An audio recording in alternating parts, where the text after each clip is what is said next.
नमस्कार। प्रभाव साक्षी news network और आप सभी का स्वागत है। दिल्ली चलो का आह्वान करने वाले लोग खुद को किसानों का नेता बताते हैं, लेकिन सवाल उठता है कि यह आखिर कैसे नेता हैं जो किसानों का भला नहीं चाहते। सरकार ने वर्तमान आर्थिक परिदृश्यों में एक बेहतर प्रस्ताव दिया। इस प्रस्ताव को तैयार करते समय सरकार ने पंजाब के किसानों की दिक्कतों का खास तौर पर ध्यान रखा, लेकिन फिर भी उसे ठुकरा दिया गया। देखा जाए तो खुद को किसान नेता कहने वाले लोगों ने सरकारी एजेंसियों द्वारा 5 साल तक दाल, मक्का और कपास की खरीद न्यूनतम समर्थन मूल्य यानी एमएसपी पर करने के केंद्र सरकार के प्रस्ताव को खारिज करके किसानों के हितों को बहुत बड़ा धक्का पहुंचाया है। पहले जरा सरकार के प्रस्ताव पर नजर डालते हैं, फिर आपको बताएंगे कि कैसे यह पंजाब के किसानों के हित में था।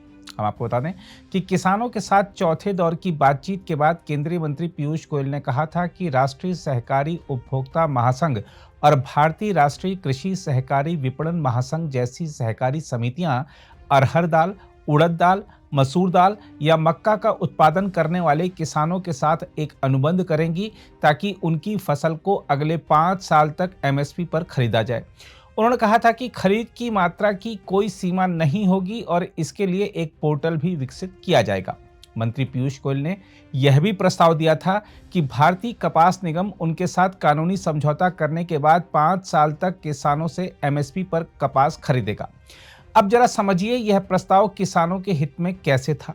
दरअसल गेहूं और धान की फसलों में सर्वाधिक पानी लगता है। पंजाब उन राज्यों में शुमार होता जा रहा है जहां जल संकट धीरे धीरे बढ़ रहा है। बड़े किसानों के पास तो फिर भी संसाधन है, मगर एक छोटे किसान के लिए हाल के वर्षों में भूजल निकालने की लागत बढ़ गई है। इसलिए यदि वह किसान उन फसलों की ओर मुड़ते जिनमें पानी की अधिक खपत नहीं होती तो उनकी लागत कम हो जाती। सरकार चाहती है कि गेहूं और धान से अलग फसलें उगाकर किसान विविधता लाएं।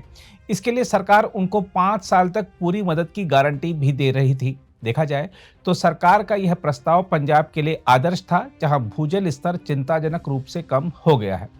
आंकड़ों के जरिए समझाएं तो आपको बता दें कि इस समय पंजाब के अधिकांश क्षेत्रों में गेहूं और धान की खेती, यानी अगर हम आंकड़ों के हिसाब से बताएं तो 2020-21 में 85% हुई थी। तो इस हिसाब से समझिए कि पंजाब के अधिकांश क्षेत्रों में गेहूं और धान की खेती 85% होती है।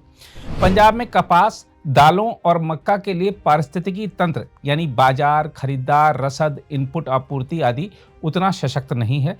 इसलिए सरकार किसानों को अपने समर्थन की गारंटी देना चाह रही है। अभी के संदर्भ में देखें तो मक्का लगभग 1.5%, कपास 3.2% और दालों की केवल 0.4% खेती हो रही है। यह आंकड़े दर्शाते हैं कि किसान यदि इन फसलों की ओर बढ़ते हैं तो नए बाजार खुलेंगे। साथ ही किसानों को अपनी उपज बेचने के लिए निजी क्षेत्र में भी बड़े खरीदार मिलेंगे। देखा जाए तो केंद्र के प्रस्ताव को अस्वीकार करके किसान संगठनों ने अपने अल्पकालिक हितों के लिए पंजाब के आम किसानों के दीर्घकालिक हितों को दांव पर लगा दिया है। गेहूं और धान से दूर जाने की अनुमति नहीं देकर ये यूनियनें न केवल किसानों को नए बाजार तलाशने से रोक रही हैं, बल्कि भूजल तनाव भी बढ़ा रही हैं। इस सबसे यकीनन किसानों के लिए इनपुट लागत बढ़ जाएगी। जहां तक बात इन कृषि यूनियनों की है तो हमको यह भी समझना होगा कि इनमें ज़्यादातर मंडियों में काम करने वाले दलाल और आड़ती शामिल हैं। यह लोग सिर्फ अपने भारी कमीशन को प्राथमिकता दे रहे हैं, ना कि किसानों के हितों को। हम आपको बता दें कि एपीएमसी मंडियों में गेहूं और धान के व्यापार से दलाल और आड़ती बड़ी रकम कमाते हैं। बहरहाल कुल मिलाकर देखा जाए तो यह आंदोलन पंजाब के किसानों के हितों के लिए नहीं, बल्कि बिचौलियों के कमीशन को सुरक्षित रखने के लिए चलाया जा रहा है। अगर आप भी लेना चाहते हैं देश दुनिया की तमाम जानकारी तो आज ही सब्सक्राइब करें हमारे चैनल को। साथ ही नीचे दिए बेल आइकन को जरूर दबाएं ताकि हर अपडेट आप तक पहुंच सके।